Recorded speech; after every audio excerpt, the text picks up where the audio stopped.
Hi friends, welcome to Telugu యువ రైతు YouTube channel. మనం ఈరోజు మన కన్సల్టెంట్లో పండించినటువంటి పత్తి తోట దగ్గర ఉన్నాం. మనకు పక్కనే ఒక 5 రోజుల గ్యాప్తో వేసుకున్నటువంటి 2 తోటలను చూడొచ్చు. 5 రోజుల క్రితం వేసిన తోట ఏ విధంగా ఉందో చూసుకోవచ్చు. అది కొద్దిగా 5 రోజులు వెనకకి దాని పక్కన ఉన్నటువంటి ఈ తోటను చూడొచ్చు మీరు. ఇది ఒక 5 రోజులు ముందు అయితే మనకు అది మొలక మొలిసినప్పుడు రెండింటికి వర్షాలు సమానంగానే పడ్డాయి. దీనికి మనం మొదటి దఫాగా మన సఫలా గోల్డ్ గ్రాన్యూల్స్ ప్లస్ 20-20 ఎరువులు ఇవ్వడం జరిగింది సాయిల్ అప్లికేషన్లో. తర్వాత వచ్చేసి పైన స్ప్రే వచ్చేసి ప్లాంట్ బూస్టర్, ల్యాన్సర్ గోల్డ్ 2 కలిసి స్ప్రే చేయడం జరిగింది.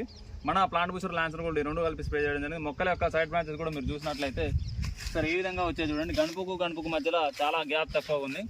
ఏ రైతు అయినా సరే పత్తి పండించడానికి కానీ ఎటువంటి పంట అయినా సరే తెలుగు యువ రైతు టీం అనేది మీకు పైన కనబడుతున్న నెంబర్కి కాల్ చేసినట్లయితే ఖచ్చితంగా కన్సల్టెంట్ ఇస్తుంది. 100% మీకు ఏ మందులు వాడుకోవాలి, ఎలాంటి మేనేజ్మెంట్ చేసుకోవాలి, మంచి దిగుబడి తీయడానికి రైతుకి ఎల్లవెల్ల మన సంస్థ తోడుగా ఉంటుంది. ఇలాంటి మరెన్నో టెక్నికల్ ఇన్ఫర్మేషన్ కోసం అలాగే పంటల గురించి కావాల్సిన